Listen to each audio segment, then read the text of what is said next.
হরিশ্চন্দ্রপুরে 2017 সালের বন্যাত্রাণ কেলেঙ্কারি মামলায় নয়া মোড়।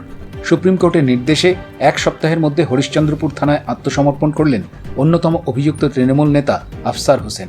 বিগত সপ্তাহে শীর্ষ আদালত নির্দেশ দেয় অবিলম্বে হরিশ্চন্দ্রপুর বন্যাত্রাণ কেলেঙ্কারিতে প্রধান অভিযুক্ত বড়ই গ্রাম পঞ্চায়েতের প্রধান সোনামণি সাহা, হরিশ্চন্দ্রপুর পঞ্চায়েত সমিতির কর্মাধ্যক্ষ রোশনারা খাতুন এবং বড়ই অঞ্চলের তৃণমূল নেতা আফসার হোসেনকে আত্মসমর্পণ করতে হবে। কিন্তু তিনজন দীর্ঘদিন ধরে পলাতক ছিলেন। সুপ্রিম কোর্টের নির্দেশের এক সপ্তাহের মধ্যে বৃহস্পতিবার গভীর রাতে হরিশ্চন্দ্রপুর থানায় গিয়ে আত্মসমর্পণ করেন আফসার হোসেন। তিনি জানান, তাকে রাজনৈতিক স্বার্থসিদ্ধির উদ্দেশ্যে ফাঁসানো হয়েছে। বন্যাত্রাণ কেলেঙ্কারিতে দলের রাঘব বোয়ালরা জড়িয়ে আছে, তবে আইনের উপর তার ভরসা আছে। পাশাপাশি তিনি জানান, তিনি কোনো কেলেঙ্কারিতে জড়িত নন। তদন্তের পর সব বেরিয়ে আসবে।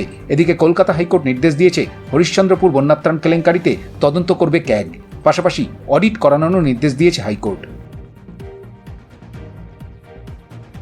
এটা টোটালটা হচ্ছে রাজনৈতিক ভেন্ডেটা, পলিটিক্যাল ভেন্ডেটা, রাজনৈতিক ষড়যন্ত্র করে আমাকে ফাঁসানো হয়েছে। আচ্ছা, কারা কারা যুক্ত আছে এই দুর্নীতি ত্রাণে? ত্রাণ দুর্নীতিতে কারা যুক্ত আছে সেটা পুলিশ তদন্ত করে বের করবে। আমাকে ষড়যন্ত্র করে রাজনৈতিক স্বার্থ সিদ্ধি করার জন্যই আমাকে যুক্ত করেছে। আচ্ছা, এত বড় যে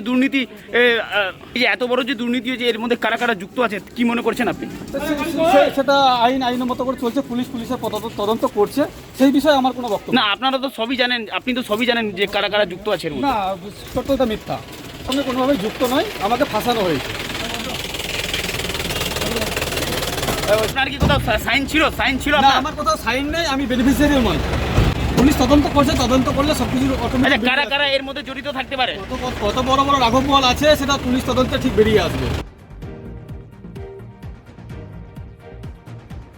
হরিশ্চন্দ্রপুর থেকে সৌরভ মিশ্রের রিপোর্ট, উত্তরবঙ্গ সংবাদ।